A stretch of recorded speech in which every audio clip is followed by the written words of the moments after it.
I don't usually tell this story. Most people wouldn't believe it. But it happened, and I still think about it sometimes when I'm lying in bed and the room gets too quiet.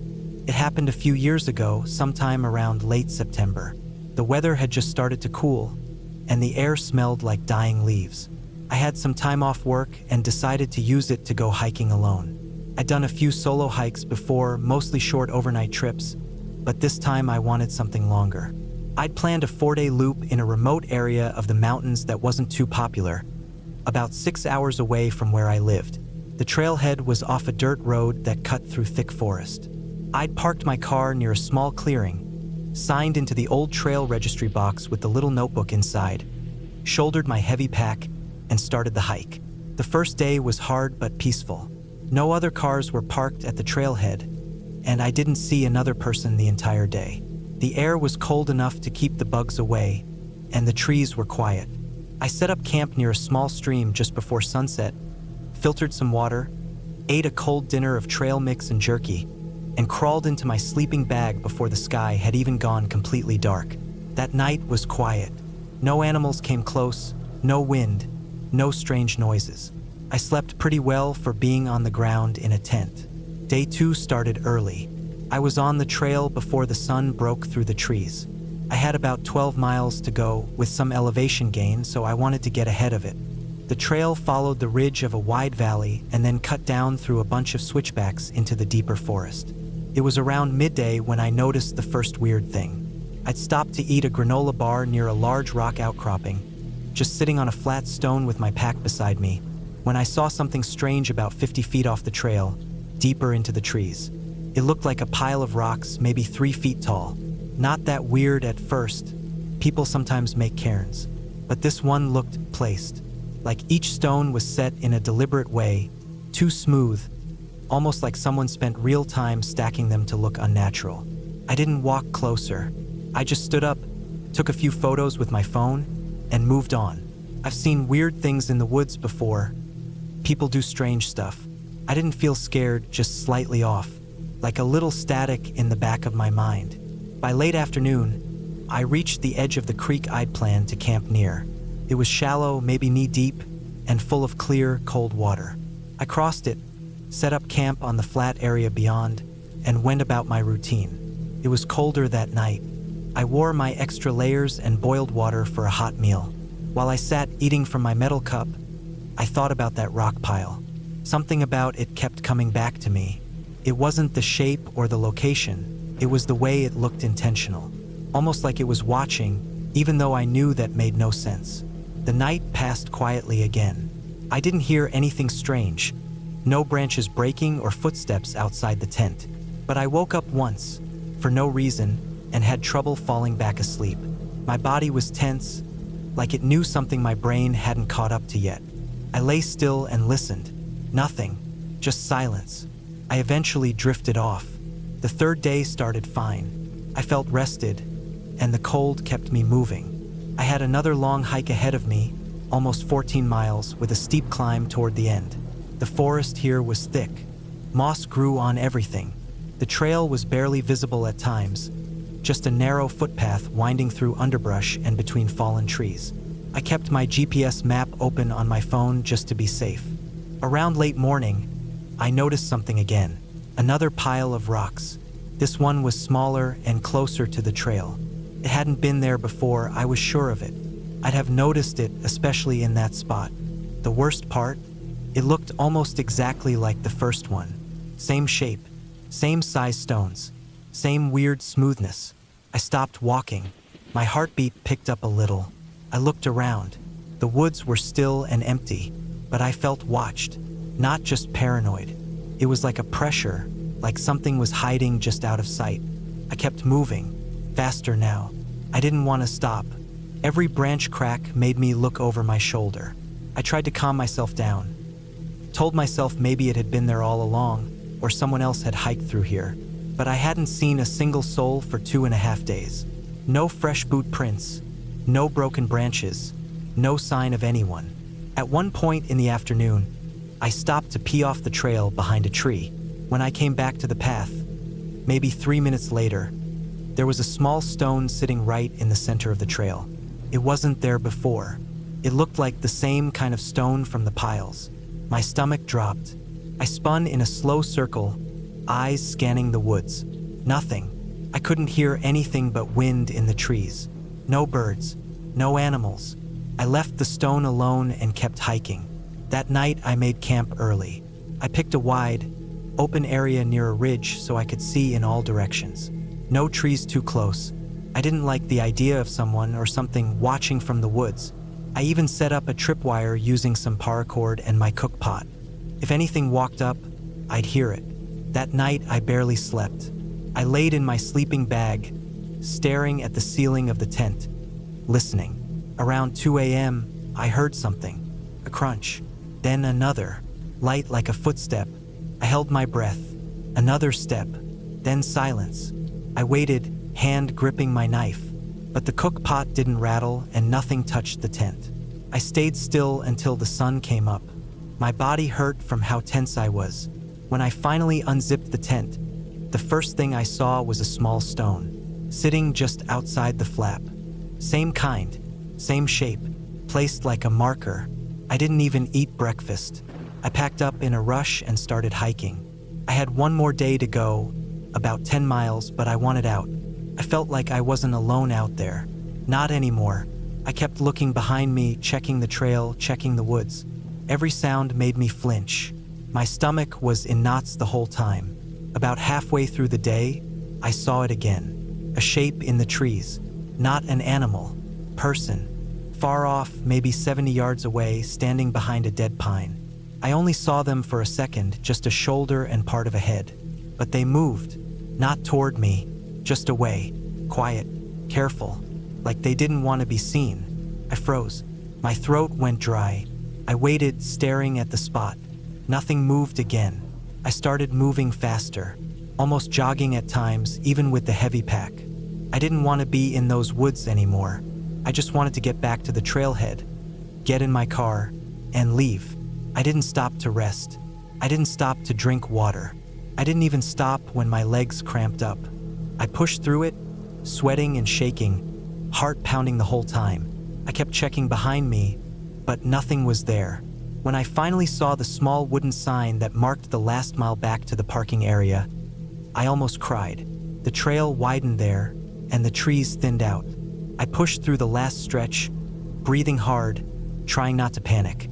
When I reached the clearing, I saw my car, still there, alone in the empty lot. And then I saw something else. On my windshield, a stone, same size, same shape, just sitting there like it had been placed carefully, gently, with purpose. I didn't even brush it off. I just got in the car, locked the doors, and drove. I didn't stop until I reached a gas station an hour down the highway. I sat there for a while in the car, hands shaking, trying to make sense of it. Who had followed me? Why? How had they gotten so close without me hearing more? And why the stones? I never figured it out. I checked the photos later of the rock piles I took earlier in the hike, but there was nothing else strange in them. No shapes in the background. No faces. I never reported it. I didn't know what to say. That someone might have been out in the woods stacking rocks and stalking me without making a sound? People would call me crazy. Since then, I don't hike alone anymore. Not in remote areas. Not on unfamiliar trails. I stick to places where I know there'll be other people. I bring a whistle. I keep my phone fully charged and carry a power bank. I sleep with a knife next to me even indoors.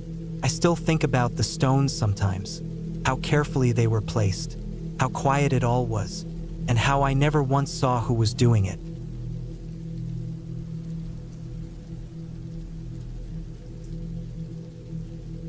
I've been hiking alone for years. It's one of the few things that makes me feel in control of my life. I don't do it for social media, I don't post trail selfies, and I never go looking for anything wild. I just like the silence, the feeling of being away from noise, from people, from the weight of my own thoughts. Nature quiets everything down. The story I'm about to share happened in September 2022. I had taken some days off work and planned a 3-day hike deep into the backcountry of central Idaho. I had picked a trail that wasn't very popular. It was marked on a couple of old Forest Service maps but had no recent reviews online, and that was part of the appeal. I didn't want crowds, and I didn't want busy trailheads or noisy campsites. I wanted to be alone. I drove out early that Friday morning, hit a small town on the edge of the forest to stock up on snacks, topped off my gas, then took the rough gravel road for about an hour until I hit the trailhead. It wasn't even a real parking lot, just a worn patch of dirt at the edge of a small pull-off. No other cars, just mine. The plan was simple. Hike around 10 miles the first day, set up camp near a small lake I'd seen on the topographic map, spend the next day doing a loop around the ridgeline, then return the same way out. I had my GPS, compass, old-school printed map, a tent, sleeping bag, water filter, and more food than I probably needed. I packed heavy because I didn't want to be caught off guard. What I didn't account for was how wrong things could go when nature doesn't cooperate, and how small decisions can snowball into something you can't walk away from. I started on the trail around 9:30 in the morning. The sun was out, the air was cool, and the only sound was the crunch of dry pine needles under my boots. The trail wasn't well maintained, but it was visible enough. Faint cuts through the undergrowth, an occasional old wooden marker nailed to a tree, most of them tilted or weather-beaten. I made good time, stopping only for water and a quick sandwich around noon. I didn't see another soul all day. Around 4 p.m., I reached the lake, a small, cold-looking pool surrounded by spruce trees and boulders. It was exactly what I was hoping for. I set up my tent just a little uphill on a patch of flat ground, boiled some water, made dinner, and by 7:30, the sun had dipped behind the ridge. It got cold fast. I crawled into my sleeping bag and fell asleep early. The second day started smoothly. I packed light, just a day pack with food, water, a filter, and my map.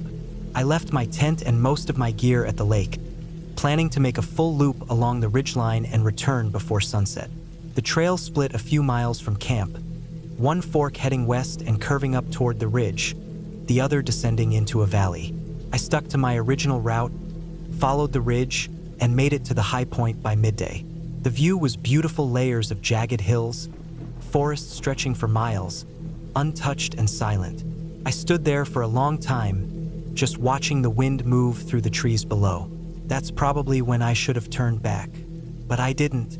I saw another trail cutting down the far side of the ridge, one not marked on my paper map but visible on my GPS. It seemed to connect back to the valley below the lake. Taking it would shave off time and save me from backtracking. It looked doable, so I went down. The trail started narrow and steep, with loose gravel and some switchbacks, but it was manageable. First, after a while, the path disappeared completely under fallen logs and rock slides. It wasn't just overgrown, it was gone. But the GPS showed a line, and I figured if I kept heading south, I'd hit the valley trail eventually. I decided to keep going. That was my second mistake. By late afternoon, I was deep in the trees. The terrain had changed. No more loose rocks.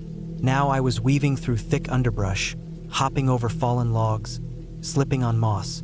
It got darker under the canopy, and the air felt heavier.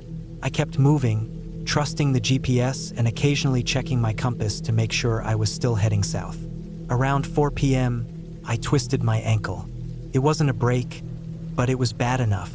My foot caught under a root hidden in the brush, and I landed hard on my side. I sat there for 10 minutes, breathing through clenched teeth. My ankle throbbed every time I moved it. I cursed myself for not bringing trekking poles. I had to keep moving, though. I didn't want to get stuck out here overnight without my tent or sleeping bag. My main gear was still back at the lake. I limped for the next 2 hours, moving slow, taking breaks every few minutes. My water ran low, and I had to refill it from a shallow creek, filtering it on the spot. The sun dropped lower, and I could feel the cold creeping in. The GPS battery was dying fast. I pulled out my map, but I couldn't see any clear trail or feature that matched where I was. That was when I admitted to myself that I was lost. I didn't panic, not right away. I found a clearing, forced myself to eat a protein bar, and drank water. I marked my position as best I could using the last bit of battery on the GPS and turned it off to save power. I still had some daylight left. I decided to find a spot to hole up for the night. I built a small shelter out of pine boughs and branches, using a tarp I had in my day pack for cover. It wasn't warm, but it was better than nothing. I wrapped myself in my emergency blanket and tried to sleep. Every sound outside felt louder in the dark.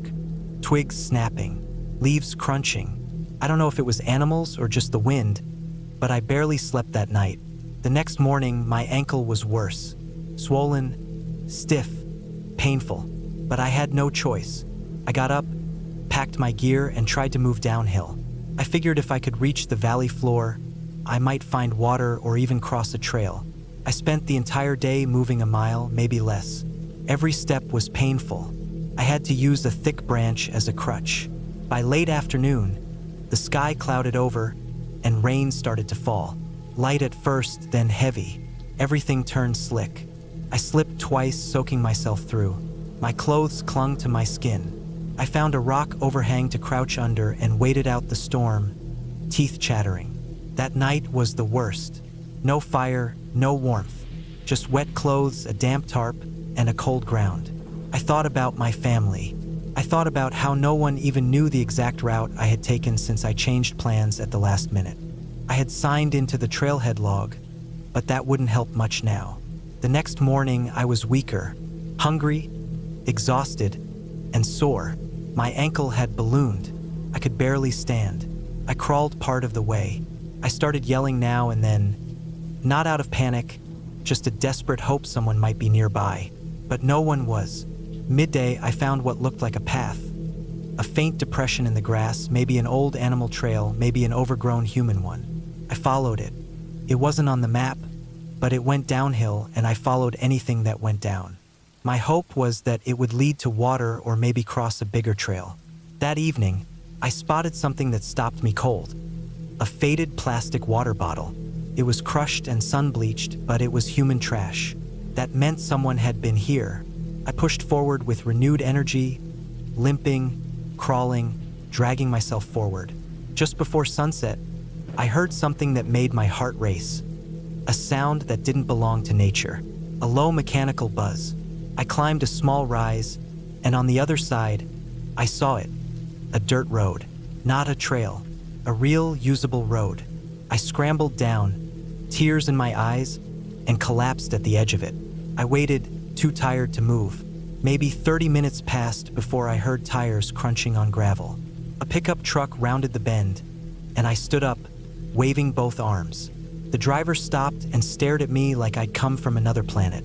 I looked like hell, mud-caked, limping, soaked, and sunburned. They helped me into the truck, gave me water, and drove me into town. From there, I got medical help, food, rest. My ankle wasn't broken, just badly sprained. I stayed 2 nights at a small motel before I had the strength to call family and explain everything. Looking back, I should have turned around at the ridge. I shouldn't have taken the shortcut. I shouldn't have trusted the GPS trail that wasn't on the map. But none of that matters now. What matters is that I made it out. Barely. I came close to not walking out of there at all. No ghosts, no demons, just real fear, real danger, and real survival. I still hike, but I don't go alone anymore. I always leave a map with someone, stick to known trails, and carry a personal beacon. The woods don't care if you're experienced. They don't care if you're prepared. All it takes is one wrong step and you're on your own. Forever.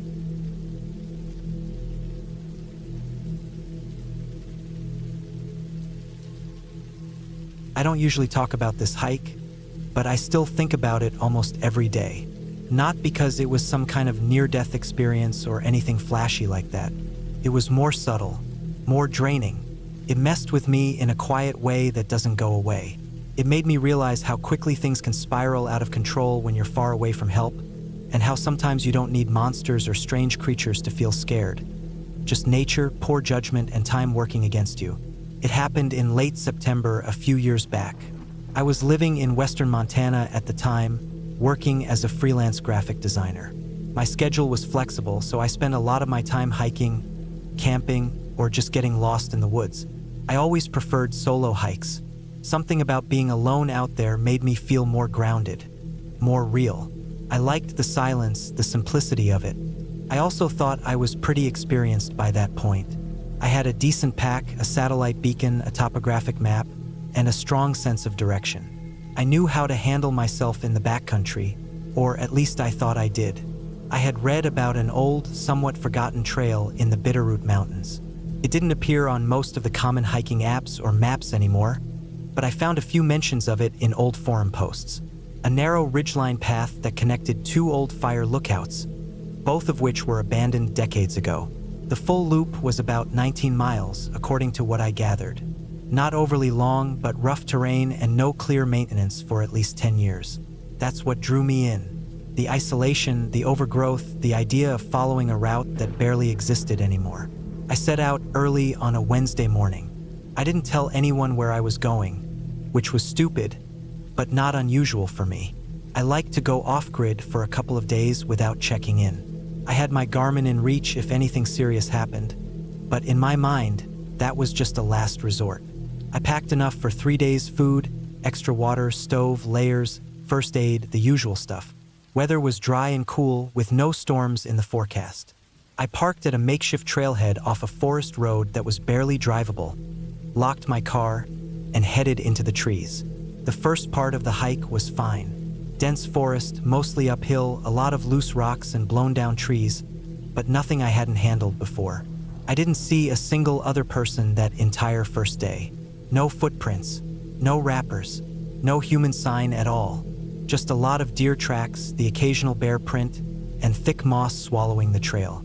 The trees were tight together, mostly pine and fir, and the canopy was so thick in some parts that I barely saw the sky for hours. I set up camp that night in a small clearing near a dry creek bed. I boiled water, ate some rehydrated beans and rice, and crawled into my sleeping bag just after dark. It was cold but not freezing. I remember the silence more than anything else. There was no wind, no animal calls, just total stillness. Not even a squirrel scurrying through the brush. That should have felt peaceful, but it didn't. It felt too quiet, like the woods were holding their breath. I brushed it off, telling myself I was just imagining things, and went to sleep. The next morning, I started climbing up the ridge. The trail became harder to follow. In some places, it vanished completely under fallen trees or dense brush. I kept checking the topographic map and using my compass to stay on course. The ridge was steep on both sides, and the trail ran right along the edge for long stretches. One wrong step would send me tumbling 100 feet or more. The soil was dry and loose, so I moved slowly, carefully. That's when I started noticing strange things. Not unnatural or magical, just off. First, I came across an old fire ring that looked recent.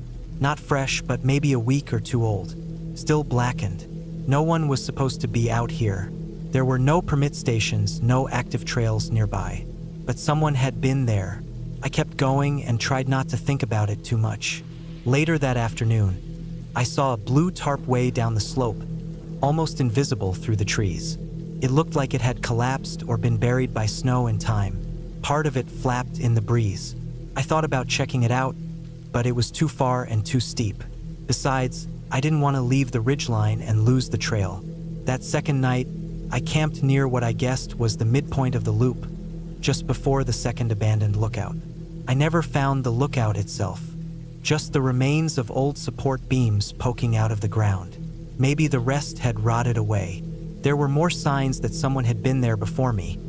Some shredded paracord tied to a tree, and an empty sardine can tucked under a rock. I felt less alone, but not in a good way. That night was different. Couldn't sleep. I wasn't scared exactly, but I felt uneasy in a way I hadn't before. I kept hearing distant noises, twigs snapping, rocks shifting, but never close enough to make out clearly. I got up once to pee and saw what looked like a flashlight beam way down the slope, moving slowly between the trees. It flickered a few times and disappeared. I waited for it to come back, but it didn't. I stayed awake the rest of the night, clutching my bear spray and listening to every sound. The next morning, I felt drained. My legs were stiff, and I had a weird pressure behind my eyes, like I was getting sick. But I just wanted to finish the loop and get back to my car. The terrain on day 3 was worse than anything so far.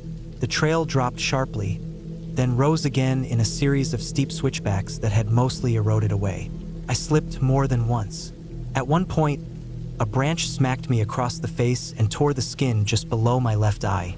It bled a little, but I cleaned it and kept going. Around mid-afternoon, I reached a point where the trail was completely gone.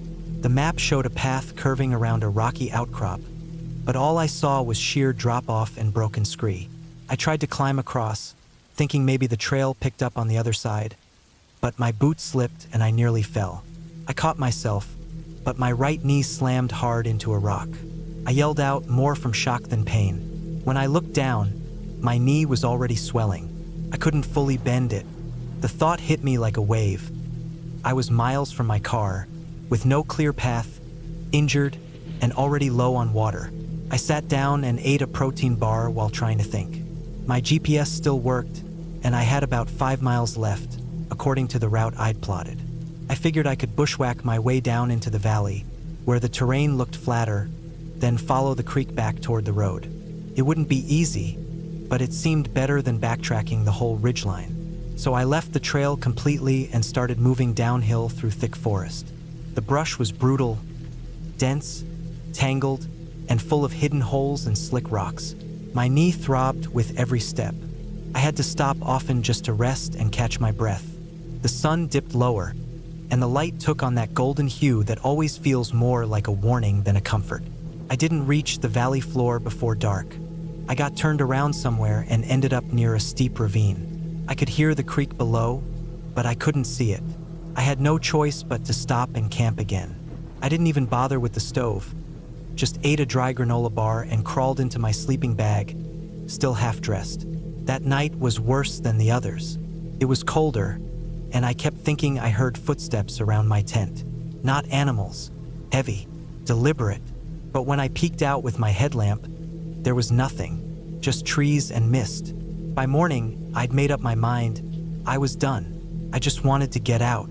I packed up quickly and started following the sound of the creek, hoping it would lead me somewhere I recognized. I filtered some water and kept moving, my knee getting worse with every hour. I was limping now and my balance was off. I had to use a stick as a crutch just to move. Around noon, I saw something through the trees. An old trail marker nailed to a tree, faded and cracked, but still visible. A narrow path twisted past it, overgrown but clearly man-made. I followed it. It led me into a narrow canyon that seemed vaguely familiar. I kept going. The trail curved upward, then dipped into a wide flat area that opened into a clearing. That's when I saw it, my car, parked crookedly under a dying pine, just where I left it. I almost cried. I dragged myself the last few yards, unlocked the door, and collapsed in the seat.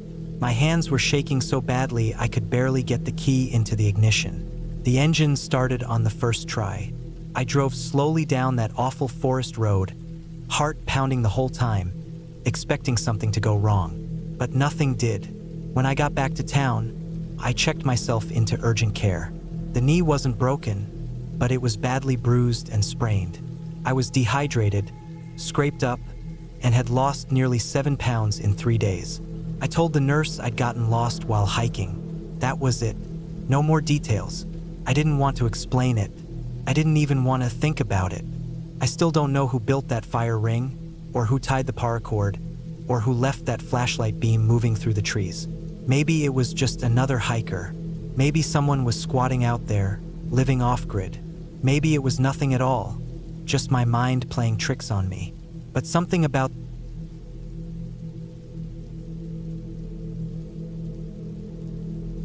I decided to hike alone for the first time in mid-September, right when the summer heat had started to fade and the forest was beginning to turn gold and red. I had done plenty of day hikes, but this one was supposed to be different. It was a 4-day solo trek through the lower part of the Bitterroot Mountains in Idaho. I picked that trail because it wasn't too remote, but it also didn't get a ton of foot traffic once school started back up. I liked the idea of being out there by myself, completely alone, no distractions, no work emails, no noise from the city. I had mapped everything out, downloaded the offline GPS maps, packed enough food and water filters, took an emergency beacon, and left my itinerary with a friend back home. I was trying to do everything by the book because I knew solo hiking wasn't something to take lightly. The first day started off fine. I parked my car at the small dirt lot by the trailhead, tightened the straps on my backpack, and started walking uphill into the forest. The trail was mostly dry dirt and small rocks, winding slowly through dense pine. A few miles in, I passed a wide stream with a log bridge and saw some deer not far off. Everything was quiet. I made camp near a meadow around sunset and watched the sky turn pink through the tree line. That night, I slept well. My legs ached a bit, but it was the good kind of soreness. The second day, I planned to cover more distance. The trail started to climb steadily and became more narrow. Around midday, I reached the base of the first set of switchbacks, which were carved into a steep incline along the mountainside. It was hard hiking, nothing dangerous, but it required focus. I moved slowly, especially with the weight of the pack pulling at my shoulders. The air got thinner as I climbed, and I started seeing fewer signs of wildlife. I passed a large patch of scorched earth, maybe from a past wildfire. The soil was dry and gray, and some of the trees were still blackened and dead. By the afternoon, clouds started forming. The air turned cold. I kept walking, hoping to make it to the next waypoint on the map, a small clearing with a view of the valley. That's when things started to get weird. I noticed scuff marks on the trail, like someone had dragged their feet, and some branches broken along the side. Not fresh, but not old either. It looked like someone had gone off trail at some point. I thought maybe another hiker had passed through recently, maybe even earlier that day. But I hadn't seen anyone, not a soul. Still, I didn't think much of it at the time. I reached the clearing just before dusk. It was colder up there, windier too. I set up my tent behind a large rock formation to block the wind. As I boiled some water for dinner, I kept looking out over the valley. Something about it felt off. The wind sounded strange, like it was passing through hollow spaces in the rocks. It had this whistling tone, almost like someone breathing through their teeth. I kept telling myself it was just wind and the elevation messing with my head. That night I couldn't sleep. The wind kept coming in bursts, and I kept waking up. Once, I thought I heard something like a footstep, or maybe a rock shifting outside. But when I opened the tent flap and looked out with my headlamp, there was nothing. Just dark trees and open air. By morning, I was tired but still okay. I made a quick breakfast and packed everything up.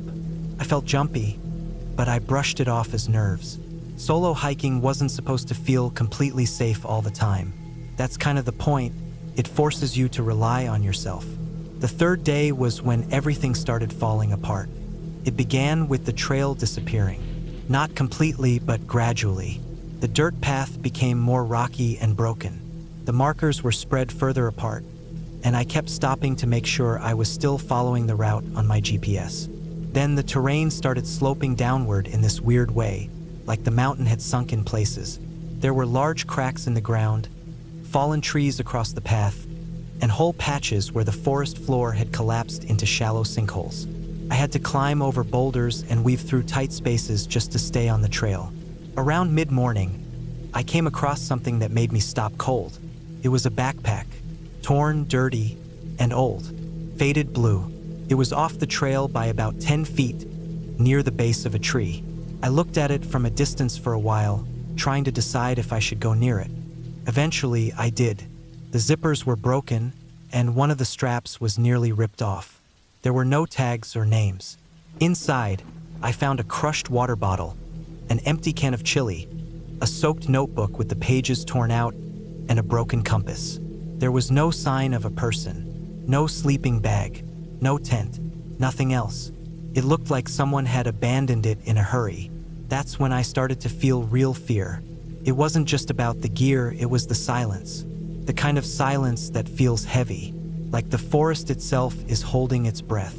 I tried to shake it off, but from that point on, I felt watched. I kept turning around every few minutes, listening for footsteps behind me. My pace picked up, and I burned through my water faster than usual. I made it to a ridge that overlooked a dried-up creek bed. I thought it would be a good spot to rest and refill my bottles with filtered water from whatever puddles I could find. As I bent down near the mud, I saw more prints. Not boots, bare feet. Human feet. One set, medium-sized, deep impressions in the dirt, and spaced out like the person had been running. No shoes, no socks, just bare feet in the middle of nowhere. I didn't refill my bottles. I just stood there staring at the ground, trying to figure out what kind of person would be out here barefoot and alone. I didn't have an answer. I hiked for another 3 hours after that without stopping. Every little noise made me flinch. A bird flying overhead, branches swaying, a pine cone falling. It all made me jump. The trail was now dropping in elevation, weaving through tighter parts of the forest. The trees were taller here, but the canopy was so thick it made everything feel darker. The shadows didn't move much, and I felt like the trees were closing in around me. Eventually, I had to stop. My legs were starting to cramp, and my water was low. I picked a flat area surrounded by thick trees and set up my tent. I didn't bother making dinner. I just lay there, staring at the ceiling of the tent, trying not to think about the barefoot tracks or the torn backpack. Around midnight, I heard rustling outside. Not wind this time, actual movement, leaves crunching slowly, 1 foot at a time. I didn't move. I just lay frozen, listening. Came closer, then stopped. I heard what sounded like breathing, then a long silence, then footsteps again, circling. I gripped the handle of my small camping knife inside my sleeping bag and waited. I didn't unzip the tent. I didn't make a sound. After a long time, maybe half an hour, the sounds faded. I stayed awake until dawn. In the morning, I packed up in 10 minutes flat. When I unzipped the tent, I looked around the area. No footprints, no signs of anything, but I knew what I'd heard. That day, I took a shortcut I saw on the map, a narrower trail that would shave several miles off the route and get me closer to the exit point. I knew shortcuts could be risky, but I couldn't take another night out there. My nerves were shot. The shortcut was worse than I expected. It was overgrown and barely used. I had to duck under branches and climb over downed trees. It twisted back on itself so many times I wasn't sure if I was even going the right way. My GPS said I was, but it didn't feel right. I hadn't seen a trail marker in over an hour. Then I came across something I'll never forget. Another tent, half collapsed, faded green, mold on the sides. It had clearly been there for a long time. Inside, I saw an old sleeping bag, a plastic tarp, and an empty canteen. There were claw marks on the outside of the fabric, not animal claws though. These were long slashes, straight lines, like someone had taken a knife to it. I didn't go inside. I turned around and kept walking, faster now. The last part of the trail was the worst. My water was nearly gone. My feet were blistered, and I hadn't eaten in almost a day. I just wanted out. But the trail kept twisting downhill into ravines, then climbing back up into ridges that all looked the same. I started feeling dizzy and weak. That's when I missed the turn. I didn't realize it for nearly half an hour. The trail had faded into brush, and my GPS showed I was now off course. I tried to backtrack, but I couldn't find the right spot. Everything looked different. I started to panic. My throat was dry, and my legs shook with every step. Finally, I found a large boulder with a painted arrow on it, part of the original trail system. I followed it for another mile and saw something that made me cry out loud. The parking lot, my car, faded and dusty, sitting in the sun just where I'd left it 4 days ago. I limped the last stretch, unlocked the door with shaking hands, and sat down behind the wheel. I didn't start the engine for a while. I just sat there with my head against the steering wheel, trying to breathe. I never reported what I found. Not the backpacks, not the barefoot tracks, not the tents. I didn't want to deal with questions.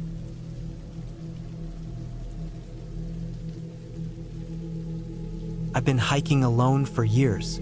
I started in college, mostly on short trails, just a way to clear my mind and get away from noise.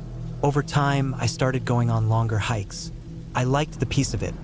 Just the sound of wind through trees, the crunch of gravel under boots, and that sharp, clean mountain air that hits your lungs like cold water. Hiking made me feel like I was a part of something simple and real. I trusted myself in the woods. I planned well. I packed right. I stayed alert. But one trip made me rethink everything. It wasn't because of something supernatural or weird. It was just nature, people, and bad decisions mixing together in the worst way. This happened in the summer of 2021. I took time off work for a 5-day hike through the North Cascades in Washington. It was a section I'd never done before, near a trail known as the White Ridge Loop. I found it while looking at some local trail reports online. It wasn't an official trail listed on most maps, but I saw pictures of the views from the ridge. Long stretches of untouched forest, snowy peaks far off, meadows that looked like something out of a painting. It didn't seem like many people knew about it. I liked that. I printed out a couple of user-submitted GPS points from a hiking forum and downloaded the area offline on my phone, just in case. I drove out early on a Sunday morning. The trailhead was a little pull-off with enough room for maybe 3 cars. I was the only one there when I arrived. I locked up, adjusted my pack, and started heading in. Felt good. My body was healthy. The weather was perfect. Low 70s during the day. No clouds, no wind. I was carrying everything I needed: tent, water filter, stove, freeze-dried food, first aid kit, knife, headlamp, extra batteries. The hike was supposed to take me in a wide loop, going up through the ridge over the course of 2 days, then dropping back down into a long valley that curved back toward the highway. The first day was nothing but forest. I saw 1 black-tailed deer and a few squirrels. No people, no trash. The trail was faint in spots, but still visible if I watched closely. There were orange ribbons tied to tree branches now and then, probably someone trying to keep track of the route. I followed those when the trail disappeared under old leaves or pine needles. That night, I pitched my tent near a dry creek bed. It hadn't rained in a while, so I had to go an extra half-mile to get water from a spring I saw on the map. It was slow-flowing and full of bugs, but I filtered it and boiled it anyway. Tasted fine after cooling. I slept without any trouble, listening to the quiet, feeling that deep calm that only comes when you're far from everything. Day 2 was tougher. The trail started to gain elevation fast. There were no switchbacks, just straight uphill sections littered with loose rock and roots. My thighs burned the entire way. I stopped to rest more often than I normally would. Around noon, I came to an open ledge that looked out over a valley below. I could see forever. Green waves of pine trees stretching across the land, mountain peaks standing sharp and clear in the distance. I sat there for almost an hour, drinking water, eating a protein bar, letting the sun warm my back. Felt like the perfect place to be. That night, I camped near the top of the ridge. I found a flat patch tucked between boulders, shielded from wind. It got cold as soon as the sun went down. I wore all my layers inside my sleeping bag and still shivered. I remember waking up a few times, hearing distant cracks in the woods, probably branches falling or animals moving, but nothing close. I wasn't scared. I was used to those sounds. Nature talks when you're sleeping. You just get used to it. Day 3 is where things started going wrong. I woke up early, packed up, and started walking along the ridge. The trail was barely there anymore. Just scattered rocks, moss, and snow patches in shady spots. I used my compass and GPS to stay on course, but the way forward wasn't always clear. Around mid-morning, I noticed a set of boot prints going the same direction I was. At first, I thought they might be mine from the day before, but they were too fresh. I hadn't come this far yet. The dirt was still damp around the edges of the tracks, and I could see tread marks that didn't match my boots. Someone else was ahead of me. That wasn't unusual by itself, but I hadn't seen anyone for days. Not one person, and this was a remote trail. I followed the prints for a while. They weren't going far off from where I needed to go, but they weren't exactly on the route either. At times, they cut straight over rocks or dropped down into side paths that didn't make sense to me. I ignored them and kept moving, but something started bothering me about the way they looked. The person wasn't walking in a straight line. The steps zigzagged, doubled back a few times, then continued on. It was like whoever made them was unsure of where they were going, or drunk, or lost. Later in the day, I came across a strange spot. A small clearing had a burnt-out fire ring, fresh, black coals not fully cold. Someone had camped there the night before. There were footprints circling the spot, and some scattered wrappers, crushed and half-buried under dirt. That bothered me. People who come this deep into the woods usually pack everything out. It's kind of an unspoken rule. But here was trash, fire, and careless movement. I didn't know what to make of it, but I didn't want to be near it. I kept going.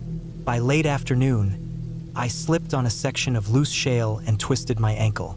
Not badly, it wasn't broken, but it hurt enough to slow me down. I wrapped it and took some ibuprofen. I could walk, but not as fast. I made camp early that night in a narrow dip between two hills.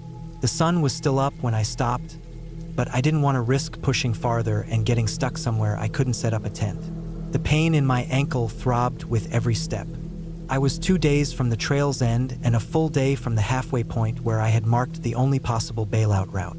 I lay in my sleeping bag with my ankle propped up and tried not to think about the boot prints, the trash, the fire, but they stayed in my head. At around midnight, I woke up to footsteps outside my tent. Not an animal. These were slow, careful steps, one at a time, moving around me. I didn't move. I barely breathed. My heart was pounding so hard it felt like it was shaking my body. I had my knife in my hand inside my sleeping bag. The steps circled my tent twice. Then they stopped. Nothing. I waited. Maybe 10 minutes. Maybe more. Then I heard them again. Faint, going back the way they came. I didn't sleep after that. As soon as the sky started to turn gray, I packed up and left. I didn't even boil water. I just ate a cold bar and drank what was left in my bottle. My ankle still hurt, but I pushed hard through the morning. I kept checking behind me. I saw nothing, but I had that crawling feeling in my skin like I was being watched. Every tree felt like it had eyes. Every ridge looked like a hiding place. Around noon, I reached a narrow pass between two cliffs. That's where I found the rope. It hung from a tree above the trail about chest high. No sign, no note, just a single nylon rope tied into a noose, swaying slightly in the breeze. I stared at it for a long time. I didn't touch it. I didn't want to. I don't know why it was there. Maybe it was someone's idea of a joke. Maybe it meant something. But in that moment, it felt like a warning. Like someone wanted to send a message. You don't belong here. I kept moving. I hiked fast, way faster than I should have with the ankle. By late afternoon, I hit the marker where the main loop started to descend back toward the valley. I felt a small bit of relief then. Just one more night. One more night and I'd be done. I camped on a flat ridge with wide views of the forest below. The weather was holding. I cooked a hot meal, forced myself to eat, even though my stomach felt tight with nerves. That night, I didn't hear anything. No footsteps, no sounds. But I didn't sleep either. I just lay there, eyes open, knife beside me. I started walking before sunrise the next day. The trail dropped quickly through switchbacks into a deep pine valley. It got darker under the trees. The air felt heavier. I saw more trash. An old sock, a crushed can, even a torn sleeping bag half covered in moss. Someone had been living out here, or at least passing through in a hurry. I saw no signs of fire or campsites, just garbage dropped like breadcrumbs. At one point, I stopped to rest. I looked up at the trees. That's when I saw the man. He was standing far off, maybe 50 yards uphill, barely visible between trunks, wearing dark clothes, still as a statue. I looked at him for maybe 10 seconds. He didn't move. He didn't wave. Nothing. Just stared. I picked up my pack and walked. Not fast. Just steady. I didn't look back. I kept walking, kept breathing, kept telling myself it would be fine. I was almost out. I reached my car around 2 p.m. Nothing had been touched. The parking lot was still empty. I threw my pack inside and left without taking my boots off. That night, I booked a motel an hour from the trail.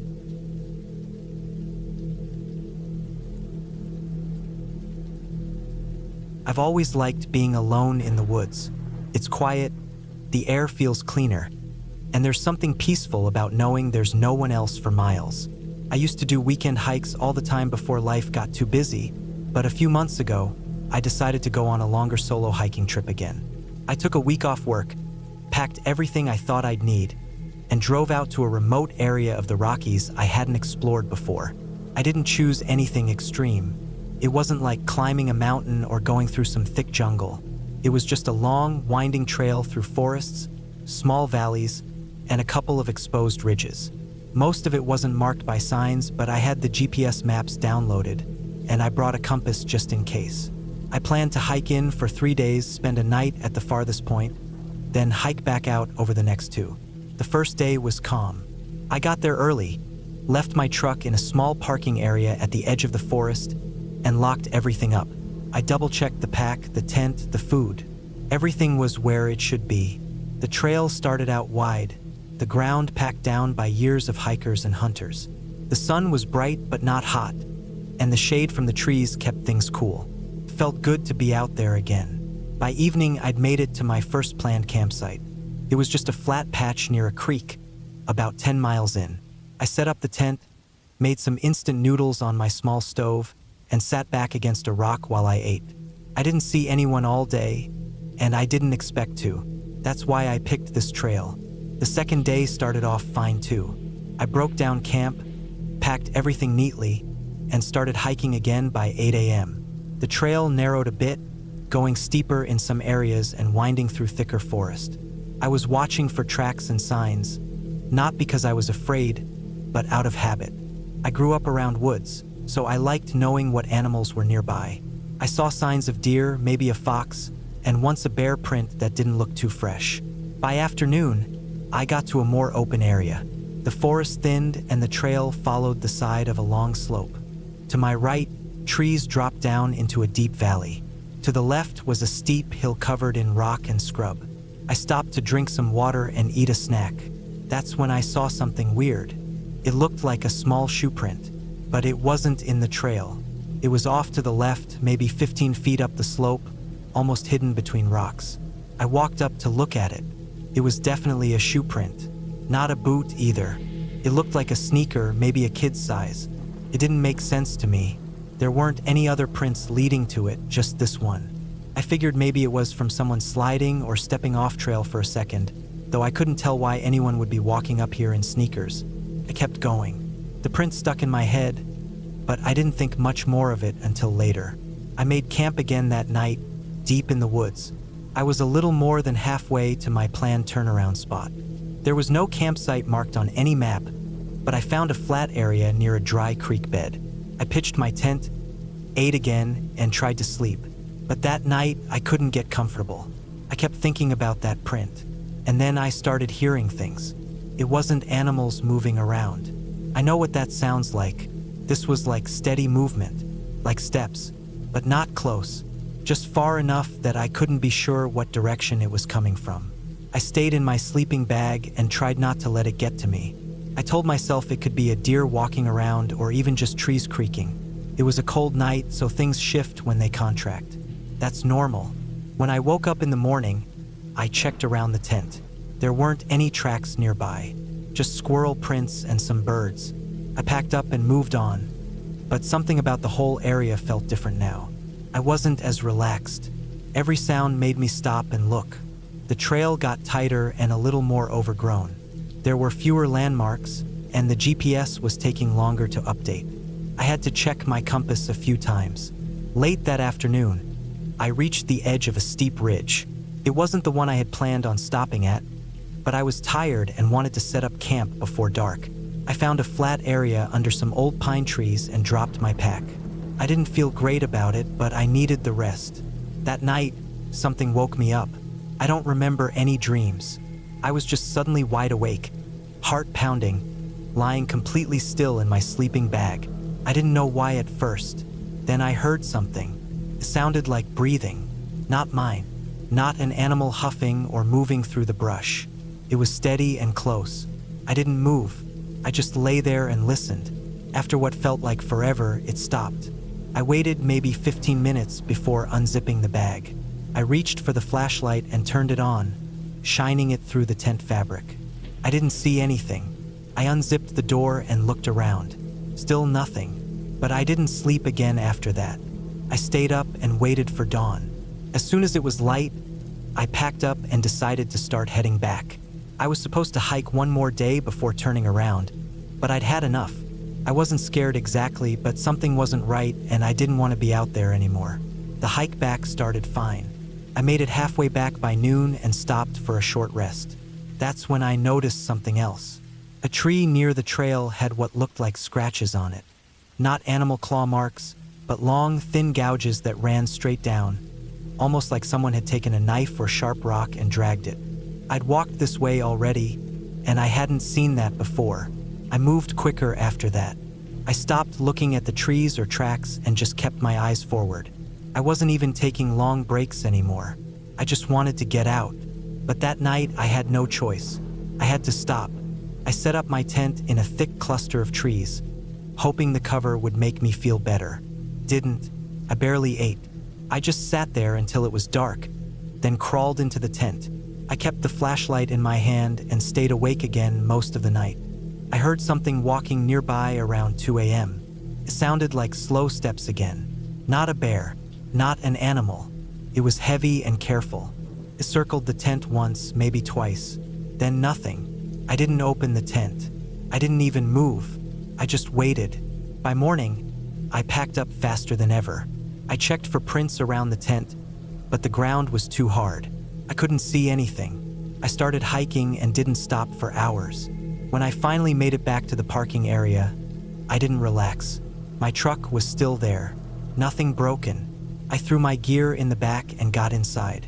I locked the doors before starting the engine. I looked around the trees one more time. Nothing. Just quiet forest. I drove straight home. Didn't stop until I was out of the mountains. I didn't tell anyone about what happened. What would I even say? Nothing technically happened.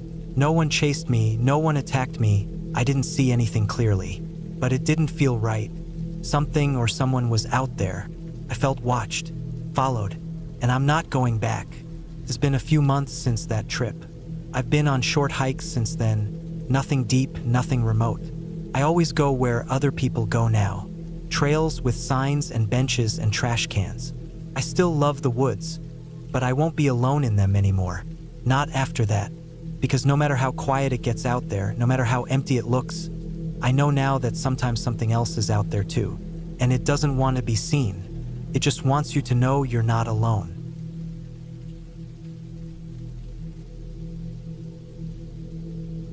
Life had gotten too loud. Constant notifications, work emails at midnight, group chats that never slept, and traffic noise that never really faded. My head felt like it was filled with static all the time. So I decided to unplug, at least for a while. I took a week off work and told everyone I was going off-grid. I packed my hiking bag like I had dozens of times before. Tent, stove, knife, rope, extra batteries, backup flashlight, solar charger, first aid kit, water filter, and a few other essentials. I left my phone on but turned off data and notifications. The plan was to hike into a lesser-used valley I found on an old topo map, stay 3 nights, and come back through a different trail loop. I left on a Tuesday morning in early September. Weather was perfect. Not too hot, not cold. Crisp air. It smelled like pine and dry leaves. I parked at the small dirt lot near the trailhead, locked my car, slid my pack on, and started walking. The trail was overgrown in places, but nothing crazy. There were no cars parked next to mine. That was expected. This part of the state was quiet and rarely saw hikers past August. Most people were back in cities, wrapped up in work or school again. That's exactly why I chose it. The first day was uneventful in a good way. Just trees, the sound of my boots over gravel and dirt, and the quiet breathing of the forest. I set up camp before sundown near a small stream that looked clean. There was a clearing just wide enough for my tent and a few paces around it. No signs of other people. No litter, no footprints, no old fire pits. That night, I slept better than I had in months. No traffic, no buzzing from my phone, no neighbor's dog barking through the walls. On the second day, I hiked deeper into the valley. That's where things started to get strange. The trail wasn't on any modern maps. I'd only seen it on a topographic map that had been scanned and uploaded by a surveyor back in the 80s. It had no name, just a faint path drawn through the valley, crossing a couple streams, climbing gently up the side of the hills before dipping into a narrow ravine. It looked manageable, nothing too steep or exposed. But what the map didn't show were the rockfalls that had reshaped the land since then. or the downed trees blocking sections of the trail. I spent hours climbing over tangled branches, using my knife to clear vines, stepping carefully over loose stone. I got scraped up, sweaty, and more exhausted than I expected. By late afternoon, the trail dipped into a gully that ran between two steep ridgelines. I realized the sun would drop fast here, so I decided to stop and make camp. There wasn't much flat ground. I eventually found a patch of bare dirt near a bend in the stream and set up my tent. It was tight, but I made it work. That night, I noticed how still everything was. No crickets, no frogs, just the faint trickle of water and the occasional rustling of wind in the trees. Then I heard a splash. Came from the stream, maybe 15 feet from my tent. It wasn't a fish jumping. It was heavier, like someone stepped into the water and slipped. I froze, sitting up in my sleeping bag. I grabbed my flashlight and pointed it at the stream through the mesh window. Nothing. I stayed like that for over an hour, barely moving, just listening. I didn't sleep much. The next morning, I shook it off as a deer, or maybe a branch fell into the water. It happens.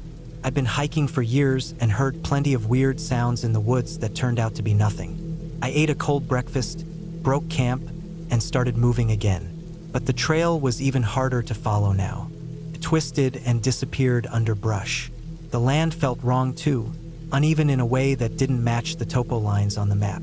At one point, I realized I was walking in circles. The trees looked familiar. I checked my compass, pointed north, but the sun told a different story. Something was off. Still, I pushed forward. I didn't want to backtrack. I figured if I kept heading west, I'd eventually meet the ridge and drop down onto the return loop. That was the plan anyway. Then I found the old trail marker. It was a short wooden post, half-rotted, leaning sideways with faded paint on it. Maybe white or yellow once. No words, just a strip of color. I hadn't seen one of those in hours. It gave me a strange sense of comfort, even if it was useless now. But right near the base of the post, there was something I didn't expect. A boot, just one. It was a hiking boot, old but intact, covered in dirt and moss, like it had been there a long time. No foot inside it, just the boot, tilted on its side, laces half-rotted. That stopped me cold. It wasn't normal. People don't just lose one boot in the middle of nowhere. I crouched down and looked at it. There were no bite marks, no blood, no obvious sign of what happened. I poked it with a stick. Nothing crawled out. Then I noticed more around it, small things, plastic fork, a torn corner of a Mylar food packet, part of a backpack strap, all partially buried in the dirt. Someone had been here, maybe years ago, maybe more than one person. Maybe they had camped nearby. But if so, why leave things like that? I didn't like the feeling in my stomach. I kept moving faster now. I didn't want to be in that area any longer. The forest felt darker here, even though the sky was still bright. The trees grew closer together. The wind barely moved the branches anymore.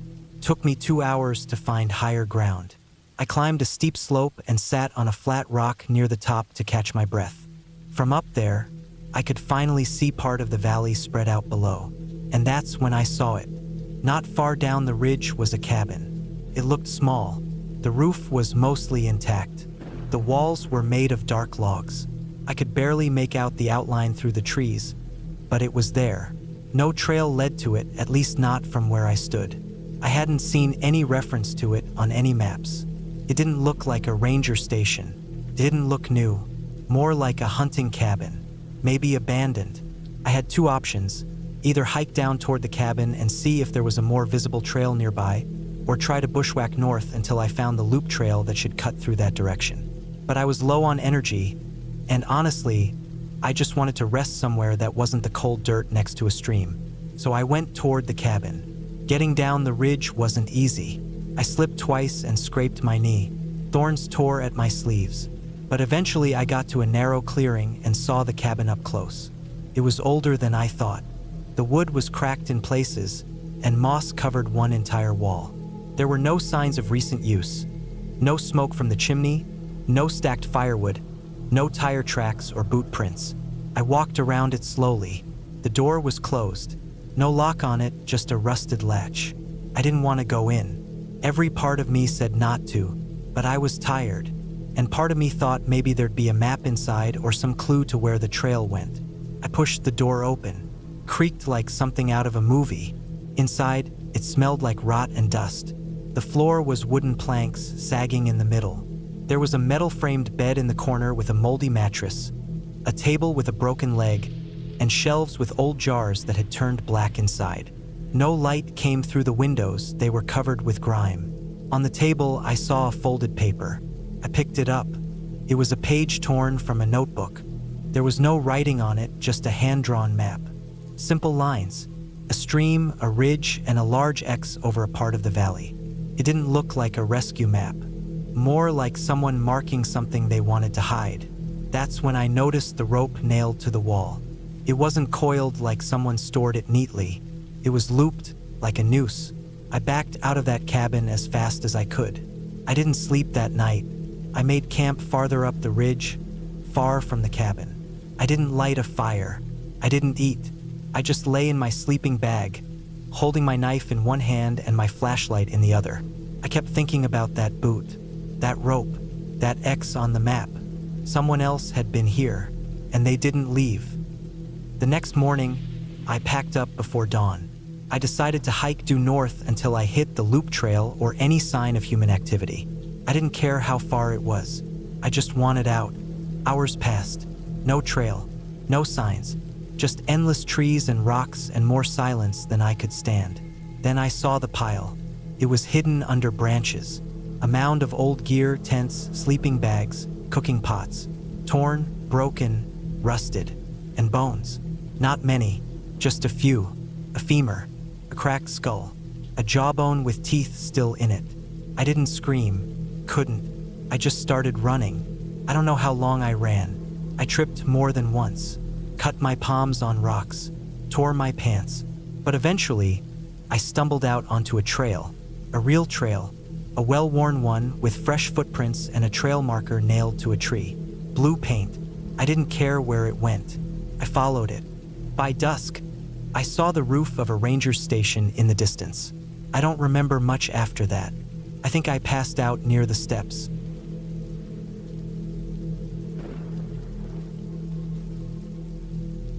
I don't really know how to start this, but I guess it makes the most sense to just go from the beginning. This happened last year, sometime in late September. The leaves were just starting to turn color, and the air had that cool, sharp feeling in the mornings that hinted winter wasn't too far away. I decided to go on a solo hike for a few days. I wanted to get away from everything. Work was too much, my phone felt like it never stopped buzzing, and the noise of everyday life was getting too loud. I picked a trail in the northern part of the state, one that wasn't super popular but still maintained. It wound through a national forest I had never been to, with dense woods, hills, and small lakes scattered throughout. It was about 30 miles long, not counting any of the side paths or detours. I planned to do the whole loop over 3 days, hiking about 10 miles a day. I had all the gear I needed, plenty of food, and a solid idea of what I was getting into. Or at least I thought I did. The first day went fine. I parked my car at the trailhead lot, made sure it was locked up tight, strapped on my backpack, and started walking. The trail dipped into the woods almost immediately, and before long I couldn't hear the road or anything else. Just birds, the wind, and the crunch of my boots. That first night, I camped beside a small stream. I set up my tent, ate a freeze-dried meal, and fell asleep not long after dark. It was peaceful, a little cold, but nothing unexpected. The second day was when things started to get strange. I woke up, made some instant coffee, packed up, and started hiking again. The trail was a bit steeper in places, and I passed a couple of ridges with really nice views. Around midday, I came to a fork. My map showed the main trail curving left, but there was also an unmarked path to the right that looked well used. I hesitated for a second, but decided to check it out. I figured I could turn back if it didn't seem promising. The path led uphill for about 20 minutes, then leveled out. I ended up in a clearing with an old hunting cabin at the far end. It looked abandoned, the wood weathered and the roof sagging a bit. There was no sign of anyone around. I walked up to it, mostly out of curiosity. The front door was missing, and the inside was empty except for some broken furniture and a rusted-out stove. Dust and leaves were everywhere. I stood there for a minute, just taking it in, then turned around to head back. That's when I noticed the silence. The kind that makes your skin crawl. No birds, no wind, just complete stillness. I walked faster, trying to shake off the feeling. When I got back to the main trail, the sounds slowly returned, but that uneasy feeling stuck with me for the rest of the day. I made camp near another lake that night. I set up my tent a bit farther from the water than usual because the ground close to the edge was soft and muddy. I cooked dinner, sat quietly for a while, then went to bed. I fell asleep fast but woke up a couple of hours later. Not because of a noise, but because it felt like something was off. My tent was shaking slightly, just a light movement, like someone brushing past it or maybe a breeze. But there was no wind. I held my breath, waiting. The shaking stopped. I didn't hear anything, but I didn't go back to sleep for a long time. The next morning, I found a single boot print in the dirt behind my tent. It wasn't mine. It was fresher than any of mine, the edges still crisp. I pointed toward the trees behind the camp. I felt my stomach drop. I looked around, but there was nothing else out of place. My food was untouched, and nothing was missing. I packed up fast and got moving. I kept checking over my shoulder as I walked. The forest didn't feel empty anymore. I didn't see anyone, but I couldn't shake the feeling I was being watched. The trail took me deeper into the woods, and the trees got denser. The path narrowed and twisted in ways that weren't on my map. I started wondering if I'd taken a wrong turn. I checked my GPS device. The signal was weak but still working. It showed I was close to where I should be, but something about the trail didn't look right. I kept going, trusting it would meet up with the main loop again. The day dragged on. The woods got darker even though it was still afternoon. I didn't see any other hikers. Late in the day, I came to another clearing. It looked natural, but there was something odd about it. The ground was flat, almost too flat, and the trees around it were spaced evenly, like someone had planned it that way. In the center was a fire pit, long cold. Around it were some logs arranged like benches. Everything was covered in moss and looked untouched for a long time. I didn't want to stop, but I needed rest. I decided to stay there for the night. I set up camp farther back, closer to the edge of the clearing. I didn't light a fire. I just ate and went inside the tent as soon as the sun went down. It was quiet again. Too quiet. Couldn't sleep. Hours passed. At some point, I heard footsteps. Slow, deliberate. Not an animal. Too heavy. They circled the clearing. Then they stopped. I held my breath, clutching my knife. I waited. Nothing happened for a long time. I must have fallen asleep eventually, because I woke up to birds chirping and light coming through the tent. There were more footprints. They circled the entire tent. No sign of who or what made them. I didn't eat. I packed up and left as fast as I could. I was running low on water, but I didn't want to stop. I figured if I kept moving, I could make it back to the trailhead by nightfall. That plan didn't work. The trail I followed got worse, overgrown in places. Then it just stopped. I checked my GPS again, and it said I was off course. I tried backtracking, but the path had disappeared behind me. I started to panic. I forced myself to stay calm and headed in the direction I thought would lead me back. I walked for hours. I tripped more than once, scratched my arms on branches, and twisted my ankles slightly on a rock. I was tired, hungry, and thirsty. Then I saw something through the trees. A structure, not a cabin, a tower, old wooden, maybe an old fire lookout. I headed toward it. The ladder was still intact. I climbed it slowly, my ankle aching. The platform at the top was shaky but held my weight. From there, I could see above the trees. I scanned the horizon and finally saw a faint line that looked like a road. It was far, but it gave me a direction. I climbed down, took a quick drink from my last water bottle, and started walking that way. The forest got thicker before it got better. I had to push through dense underbrush. Eventually, I reached a ridge. I could see the road clearly now.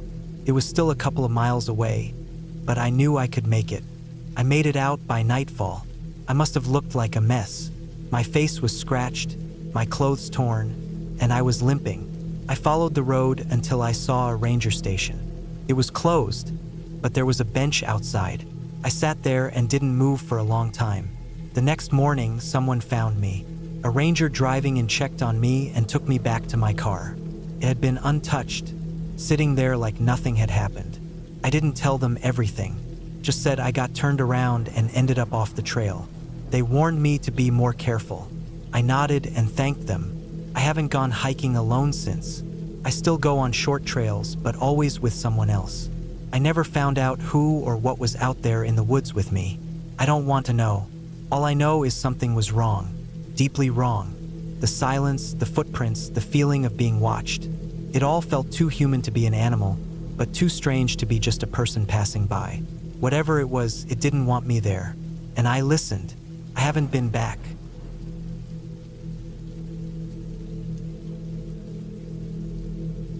I was never the kind of person who rushed through life. I liked taking things slow.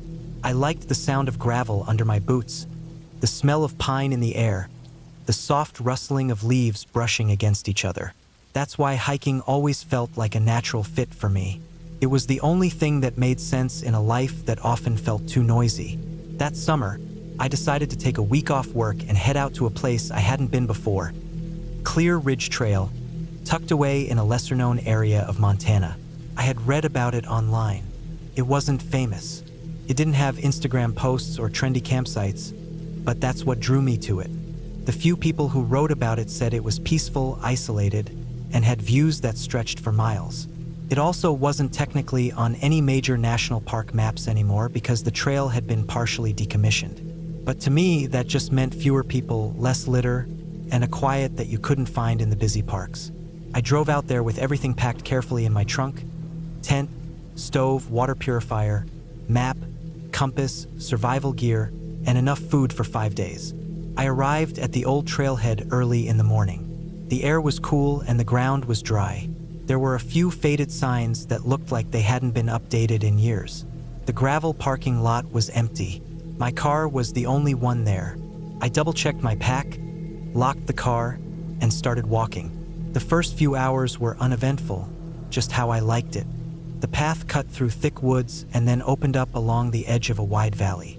I saw deer once, far off in the brush. No people, no sounds except the ones you expect. Birds, insects, the wind. I felt calm. I followed the red trail markings nailed to the trees. Some were faded, others were missing, but I knew how to use a map and compass. I had done this enough times to trust myself. I wasn't worried. I moved steadily up and down the ridges, stopping every few hours to drink water and check my bearings. By the time the sun started sinking, I had reached a small clearing near the base of a slope that overlooked a dried-up creek. It wasn't the flattest spot I'd ever camped on, but it was good enough for the night. I set up my tent, cooked a small meal, and sat quietly with my back against a log as the last bit of light drained from the sky. I didn't start a fire. I didn't feel the need. I was miles from anyone, and the night was warm. I laid in my tent and fell asleep listening to the wind moving through the trees. The next morning, I kept going. My plan was to do a big loop, about 40 miles in total. I had mapped it out carefully. 2 days in, a day to rest near a lake, and 2 days out. I kept a steady pace. I didn't listen to music or wear headphones. I liked hearing the forest. I liked being alone with it. That second day was just as quiet as the first, though I started noticing more signs that this trail hadn't been maintained in a long time. A bridge that was supposed to cross a stream was gone. The planks were rotting in the water below, so I had to cross carefully on foot, stepping on rocks and trying not to slip. I also noticed the trail markers became more inconsistent. Sometimes they were completely gone. I had to stop more often to check my compass and compare it with the map. But again, I wasn't worried. This was normal for backcountry trails. I was prepared for this. Around the afternoon of the third day, things started to shift. I was supposed to reach a small, high-altitude lake by then, a little place called Spruce Lake, based on the map I had found online and saved. I knew the lake would be a good place to rest, refill water, and relax. but I never found it. Instead, I kept walking and walking, and the forest around me began to look unfamiliar. The ground became rockier. The trees got denser, twisted, not the tall, straight pines I was used to. I kept checking my map, trying to find the fork where the trail was supposed to lead down to the lake, but I couldn't locate it. Eventually, I realized I must have missed a turn, maybe hours ago. I wasn't panicked, just irritated. I could still retrace my steps. I marked a tree with a bright orange cloth strip, dropped my pack beside it, and spent the next 40 minutes walking back the way I came, scanning the forest for the right turn. But it was useless. The trail was so faint now it was like trying to follow an animal path. Nothing looked like a trail anymore. I walked back to my pack, drank some water, and told myself I'd just make a new plan. I could circle around and reconnect with the main loop. But when I tried to take a shortcut through the trees instead of backtracking the entire way, the forest started to close in on me. Everything looked the same: mossy trees, rocky ground, uneven brush. My compass still worked, but it didn't help when the terrain was constantly shifting and I had no trail to compare it against. I spent hours trying to find my way out, moving in what I thought was the right direction. But every time I checked my progress, I was either way off track or going in circles.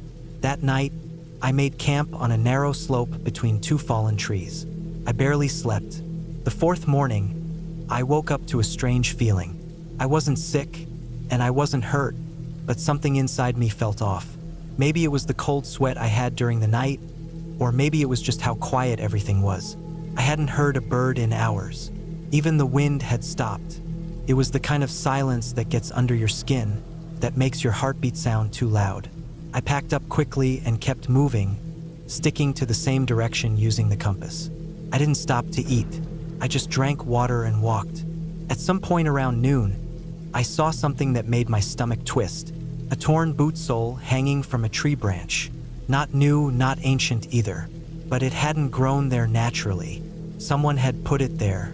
It wasn't mine. It was dry, cracked, and covered in sap like it had been there a while.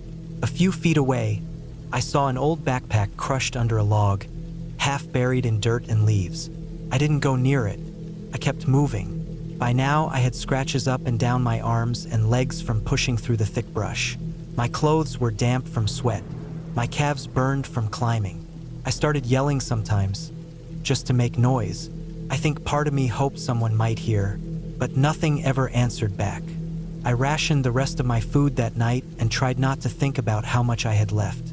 My GPS watch had stopped working earlier that day. The screen went black, and I couldn't bring it back. I still had my compass and map, but I felt like both were useless without a real path to walk on. That night, I slept badly again. I woke up over and over, thinking I heard someone moving through the woods, but it was always nothing, just wind, or my own imagination. I had never felt that alone before. On the fifth morning, I decided I had to go downhill. No matter where I was, going downhill usually meant getting closer to roads, rivers, or other trails. So I followed a steep ravine for hours, slipping, tripping, sliding on loose dirt and rock.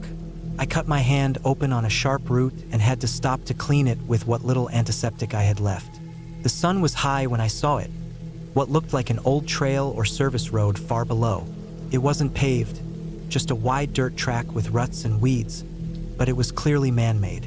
I stumbled toward it. When I got closer, I saw faded tire marks. Someone had driven through here at some point. I followed the road, my legs barely working now. I don't remember how long I walked, but eventually I reached an old wooden shed near the edge of the road. It looked like a tool station or an old ranger post. The windows were smashed, and the inside was full of cobwebs and broken equipment, but it gave me shelter for the night. I slept on the floor, cold and cramped. In the middle of the night, I woke up to a loud snapping sound outside. It wasn't an animal. It sounded like someone stepping on a large branch. I held my breath. There were no lights, no talking, just that one sharp sound, then silence. I didn't move until morning. The sixth day, I followed the road all day. No cars, no houses, just long, endless dirt track. My lips were cracked, my water bottles nearly empty. I hadn't eaten in almost 2 days, just small bits of trail mix. But I kept walking, and finally, just as the sun started to fall again, I saw the edge of something familiar, an old trailhead sign covered in vines. And behind it, down a side road, the gravel parking lot where I had left my car. It was still there, the only car in the lot. I almost couldn't believe it. I dropped to my knees in front of it, unlocked it with shaking hands, and sat in the driver's seat for nearly an hour before I could drive. I was filthy, exhausted, and starving, but I was out. I drove to the nearest gas station, bought food and water, and sat in the lot eating like an animal. I didn't talk to anyone. I didn't tell them what had happened. I didn't even turn on my phone until I got home the next day. That hike was supposed to be 5 days. I was out there for almost 7. I lost nearly 15 pounds. My hand got infected from the cut, and I had to go to the ER 3 days later. They asked how it happened. I said I fell during a hike. I didn't tell them about the old backpack in the woods or the boot nailed to a tree. I've never gone back to that area. I threw out the old...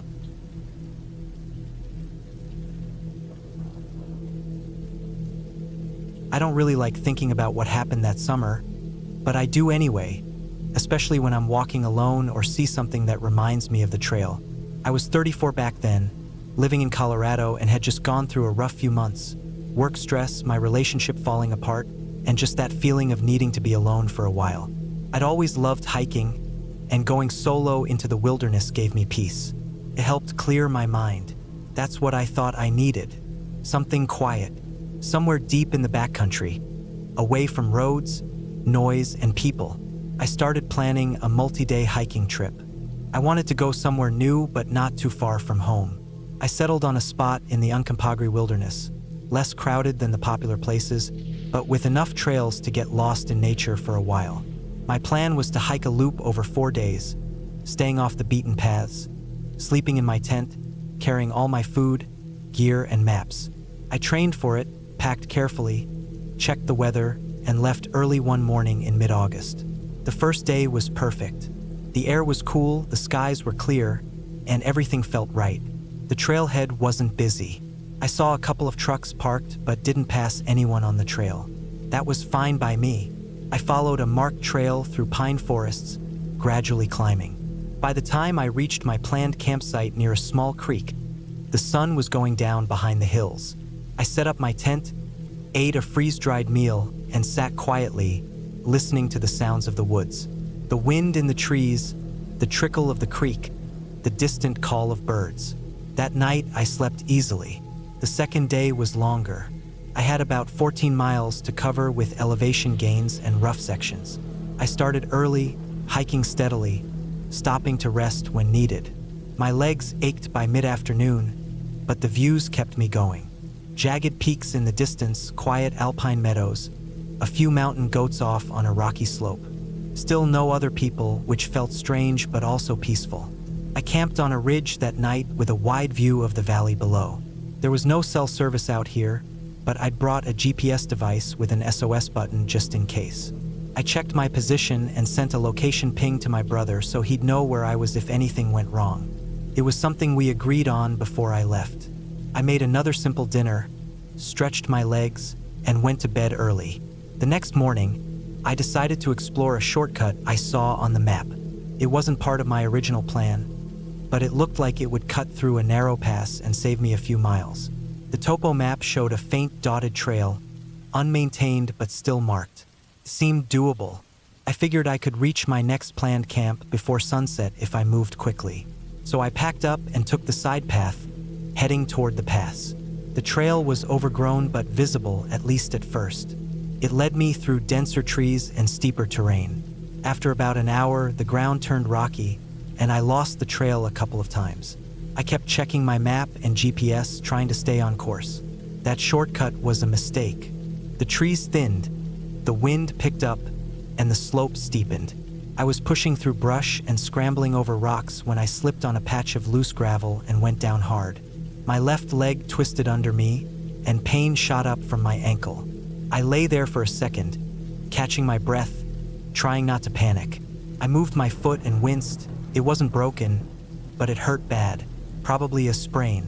I sat there on the rocks, sweating and breathing heavily, looking around. The slope below me dropped into a narrow ravine. The trail, or what was left of it, seemed to keep going along the ridge. I wasn't sure anymore. I wrapped my ankle tightly with a compression bandage from my first aid kit, took some ibuprofen, and got moving slowly. I could still walk, but I had to limp, and every step was sharp and slow. That shortcut didn't save me time, it cost me hours. By the time I reached the other side of the pass, the sun was low, and clouds had started to roll in. I found a small flat area surrounded by rocks and set up camp, not even bothering with dinner. I just drank water and lay down inside the tent, exhausted and frustrated with myself. That night, the wind howled hard. My tent rattled, and I kept waking up. At some point in the early morning, I heard a sound that pulled me wide awake. It was a sharp snap like a branch breaking close by. Then another. I froze, listening. Something was moving near the tent, not far off. I held my breath.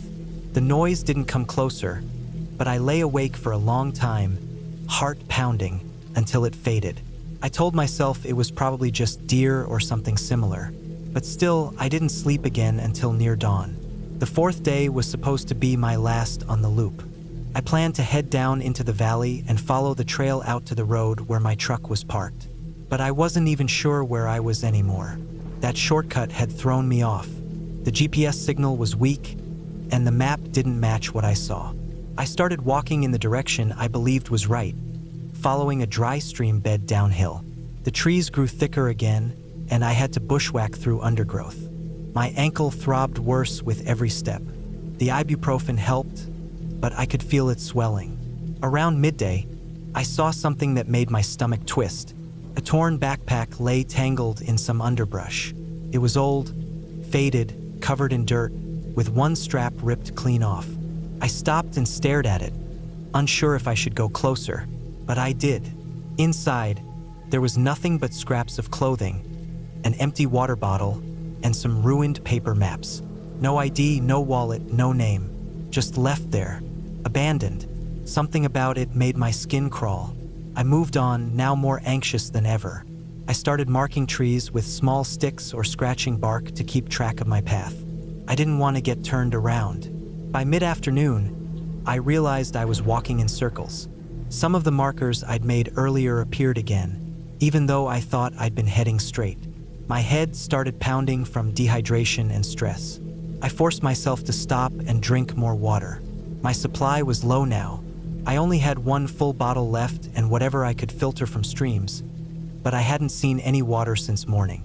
The sun went down while I was still stumbling through the woods, tired and disoriented. I set up camp again, just the tent, not even a fire. I ate half a protein bar and lay inside my sleeping bag, wide awake. The trees around me felt like they were pressing in. I couldn't shake the feeling that something wasn't right. Every sound felt louder. The wind in the branches, small rustling in the brush, distant cracking wood. I told myself again that it was just animals, but my nerves were on edge. The fifth day began with a cold breeze and a sky full of low gray clouds. I packed up quickly and limped out in the same direction, hoping I'd eventually intersect a real trail. My GPS was down to 10% battery, and even when it had signal, it gave me no clear idea where the nearest maintained path was. Around noon, I found what looked like an old trail, narrow and worn, but human-made. I followed it eagerly, my pace picking up a little, despite the pain. But the trail got stranger the longer I stayed on it. It narrowed even more, then disappeared into a marshy area full of tangled roots and stagnant water. I stepped on a rock that shifted under my foot, and I fell into mud up to my knees. I dragged myself out, soaked, cold, and cursing under my breath. The trail had vanished again. I sat on a rock and pulled out my GPS one last time. The battery was nearly dead, and the screen froze. I turned it off to save power. At that point, something changed in my mind. I knew I wasn't just lost anymore. I was in trouble, real trouble. My food was nearly gone, water low, no trail, injured, no working GPS, and not a single person around. I passed the point where I could just turn around. I didn't even know which way was back. I moved downhill, thinking I'd find water or signs of civilization. What I found was a steep slope covered in thick brush. I forced my way through, cutting up my hands and arms on branches. My ankle burned with every step. Finally, near the bottom, I slipped again. My foot slid out, and I tumbled forward, landing hard against a fallen tree. I couldn't move for a minute. I just lay there, gasping. My hands were shaking, legs scraped and bleeding. I got up slowly and looked around. That's when I saw the cabin. It was down a little ways, half hidden behind trees and overgrowth. An old wooden structure, falling apart but still standing. It didn't look used. The roof sagged in the middle, the door hung open crooked, and the windows were broken or boarded. I didn't think, just limped toward it. Shelter was shelter. Inside, it was dark and cold. The place was empty, dirty, and smelled like rot. Rodent droppings on the floor, old rusted tools on the wall, a broken stove in one corner. But it was better than being out in the woods. I sat on the floor, unrolled my sleeping pad, and leaned against the wall. I drank the last of my water and forced myself to eat a few bites of dry food. I told myself I'd rest a little, then move again when I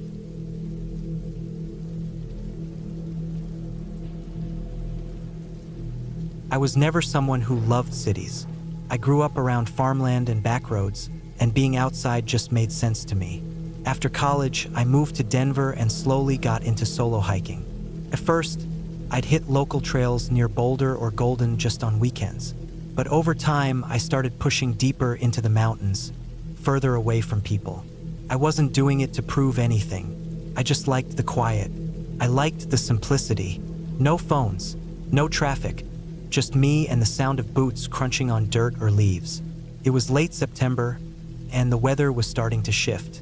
Colorado's fall was short. Just a few weeks where the air was crisp, the trees went gold, and the days were still long enough to hike deep into the mountains without worrying about losing light too fast. I picked a trail I hadn't tried before, one that branched off a more popular route in the San Isabel National Forest. It was listed as moderate with some elevation gain but not technical. I'd read in a small forum that the views from the ridge near the end were incredible, and the whole thing could be done in one day if you moved fast and started early. I left my apartment around 4:30 a.m. and hit the trailhead just before sunrise. My pack was light but prepared. Extra socks, emergency blanket, a good knife, 2 big bottles of water, some protein bars, headlamp, and my GPS tracker. I had a paper map too. It was something I always brought with me. Too many stories of guys trusting their phones and ending up screwed when batteries died or they lost signal. The trail started easy. Pine needles softened every step. Birds called out around me, but otherwise it was silent. I passed one other hiker early on, headed back toward the trailhead with a dog, probably someone who had camped overnight. After that, I didn't see anyone else. By mid-morning, I had hit the first major incline. The trail began to climb along a series of switchbacks carved into the slope. I could see the tree line ahead, thinning out near a ridge that jutted west. That's where the views were supposed to be. I took a break, drank half a bottle of water, and checked my paper map. The ridge I wanted was called Eagle's Spine, narrow and long, running north to south. The trail cut across it and then looped back down to rejoin the main trail. It wasn't on most official maps, just the more detailed topographic ones. That should have been my first warning. When I got to the ridge, the wind picked up. It wasn't violent, but it carried a bite. I zipped my jacket, took in the view, and started across. The trail here was harder to follow. It was mostly rock with only small cairns here and there to mark the way. Some of them had been knocked down or never properly set. I could still see the valley far below, the trees thinning into orange and yellow patches, the occasional flash of river reflecting light like broken glass. About a half hour along the ridge, I reached a split. One trail angled left, marked with a few stones and old boot prints. The other veered slightly right and looked more defined, like it had been traveled more often. The map showed a single path. I figured maybe the right trail was just a detour, but I wasn't entirely sure. I decided to take the right one, trusting the clearer signs of foot traffic. That was my second mistake. As I followed the new path, It dipped downward more quickly than I expected. The ridge narrowed, the sides dropping sharply away on both sides. The wind was steady now, pushing cold against my ears. I kept my balance and kept moving. Another mile in, the trail began to vanish.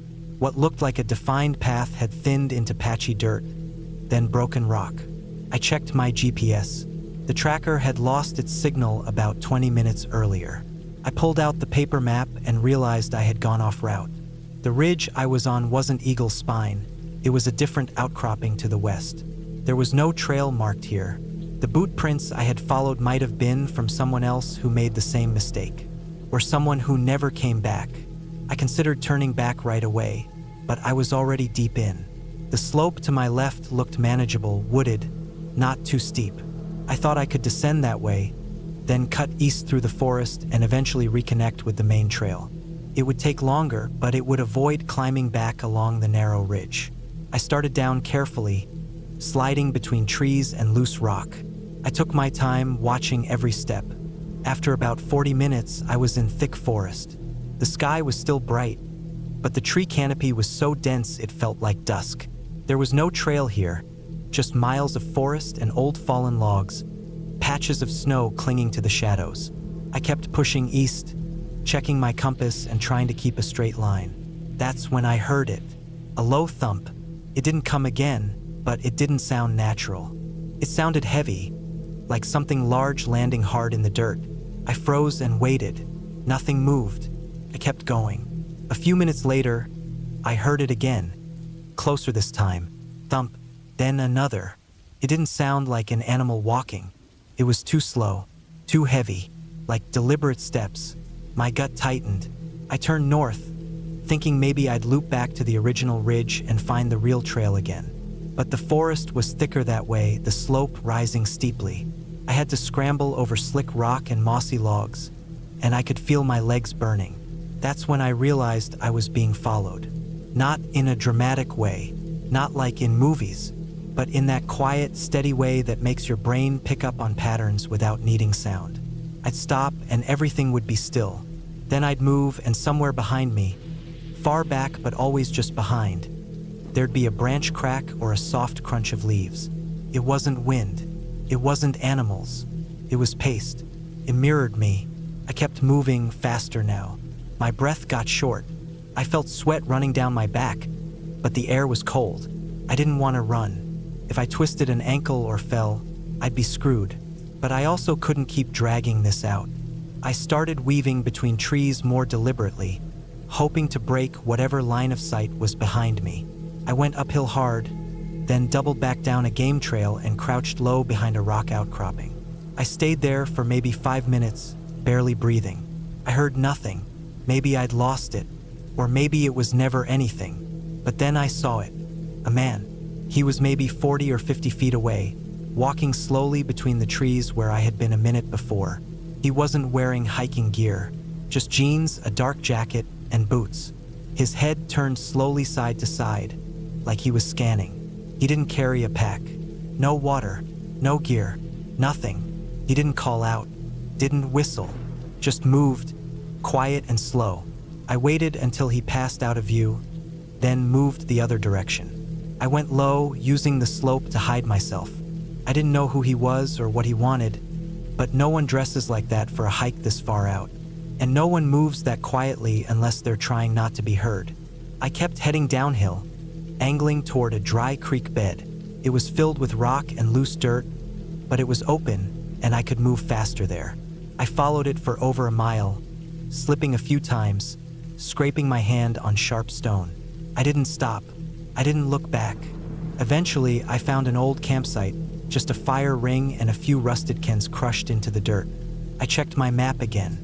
I was maybe 2 miles from the nearest marked trail. If I moved fast, I could reach it before sundown. But as I folded the map, I heard it again. Footsteps, this time closer. I took off, not running but fast hiking, pushing hard through the brush. My legs burned. My feet were blistered. I kept checking my back, but never saw him again. Not fully. Once I caught a shape between trees, but it could have been a shadow. I made it to the trail around 6:30 p.m. The sun was already dipping, and the forest was getting dark fast. I didn't stop. I followed the trail for nearly 3 more miles until I reached my car. When I got to the lot, there were only 2 other vehicles, both old, beat-up pickups. I didn't stop to check them. I got in, locked the doors, and drove. For the first 20 minutes, I kept checking my rearview mirror, just to be sure. Ending asterisk. I never reported what happened. I told myself maybe it was just another hiker. Maybe he was lost too. Maybe it was all in my head, just paranoia from being too far out, too alone. But deep down, I knew that wasn't it. That man wasn't hiking. He wasn't looking for a trail. He was looking for something else, or someone. Since then, I've never hiked alone again. I still go out, but always with someone else. I still carry my gear, still bring a map. But now I also carry a small canister of bear spray, not just for bears. There are no stories about what happens on the wrong ridges. The ones not marked on maps. The ones where someone built fake trails just long enough to get you lost.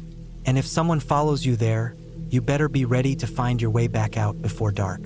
Because not everyone does.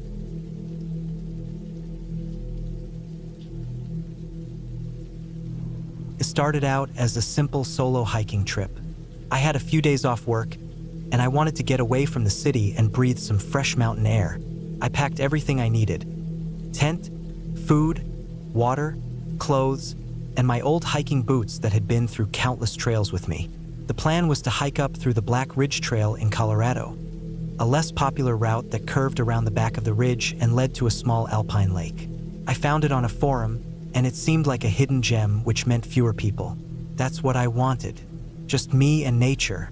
I left early in the morning, just before sunrise.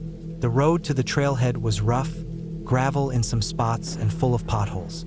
My old SUV handled it okay, though it groaned a few times on the steeper inclines.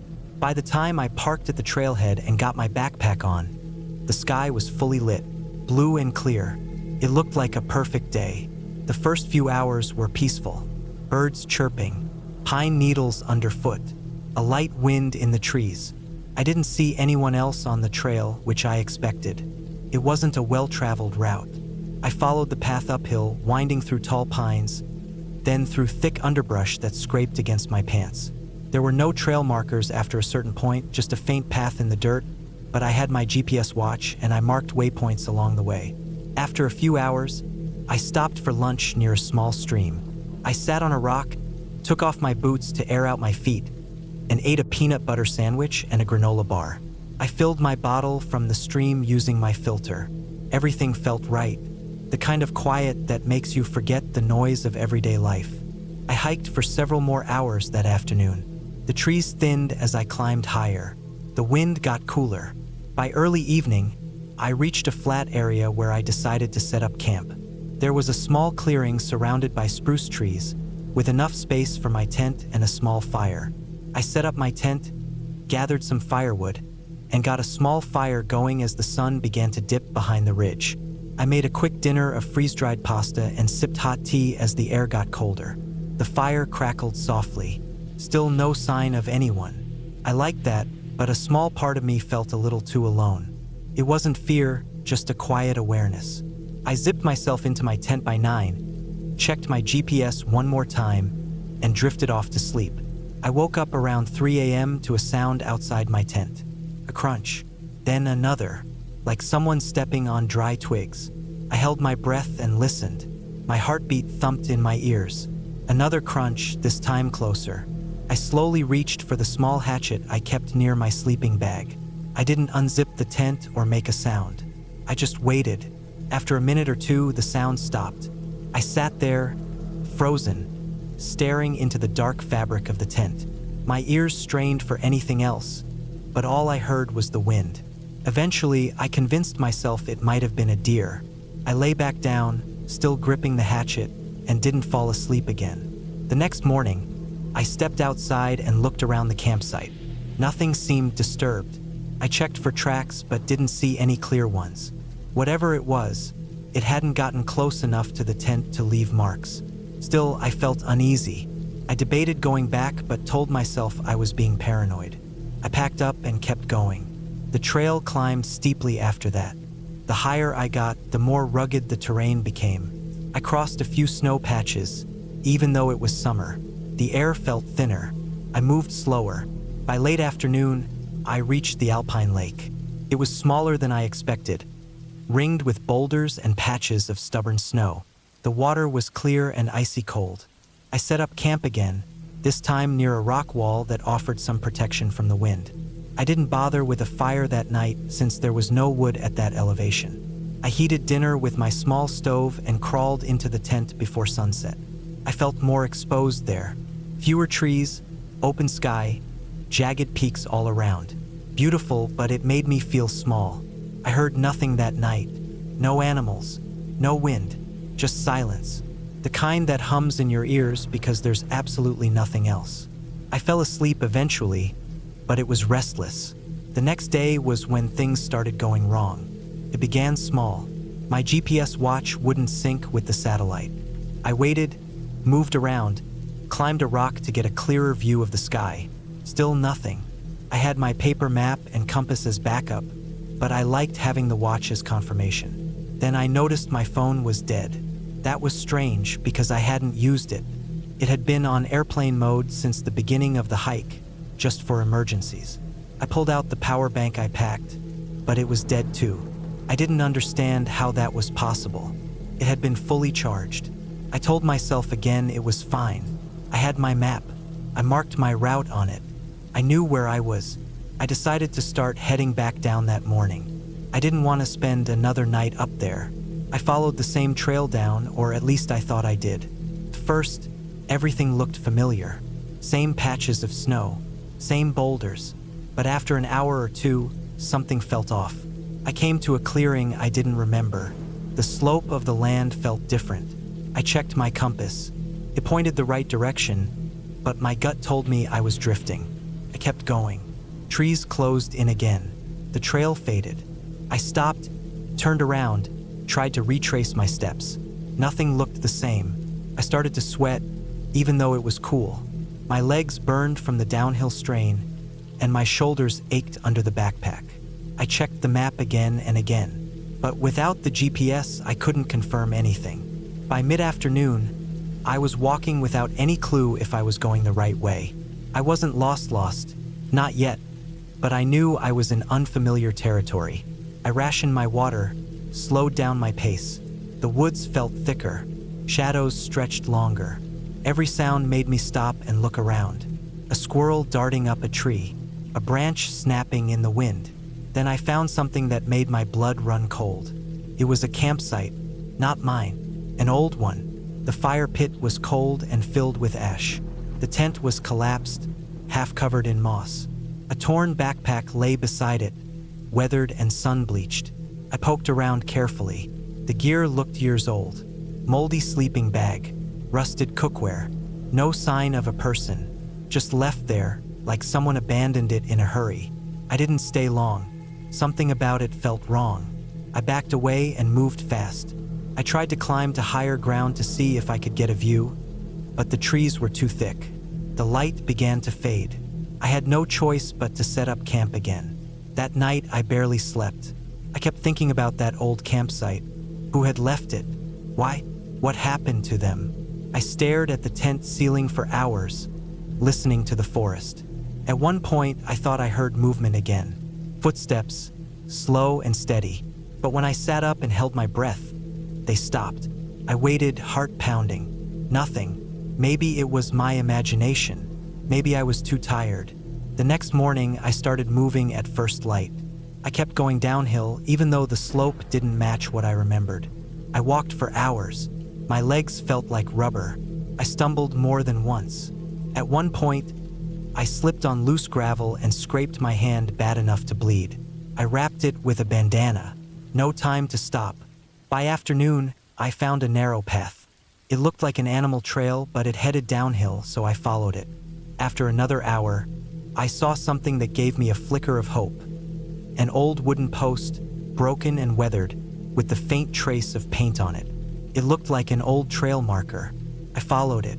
The trail grew wider. My heart started to race. Then, finally, I heard a sound that almost brought me to tears, a car engine in the distance. I moved faster, half jogging, branches whipping at my arms. I came out onto a dirt road, empty but real. I didn't know where I was, but it didn't matter. I was out. I sat down on the roadside and cried. I hadn't realized how close I was to breaking. Eventually, a ranger truck came around the bend. I waved it down. The ranger looked shocked to see me. I must have looked like hell. He told me I was about 10 miles off the trail I started on. I had somehow drifted far west, deeper into the forest. They gave me water and a ride back to the ranger station. I filed a report and got patched up. They said people got turned around out there more often than they like to admit, especially with trails that faded or weren't well marked. Took days for the weight of it all to wear off. The fear, the confusion, the deep sense of isolation. I keep thinking about that old campsite. I never found any reports about someone missing from that area, but it sticks with me. I haven't gone hiking alone since. I still love the mountains, still love the trees and the wind and the quiet. But I go with someone now, and I always bring extra batteries.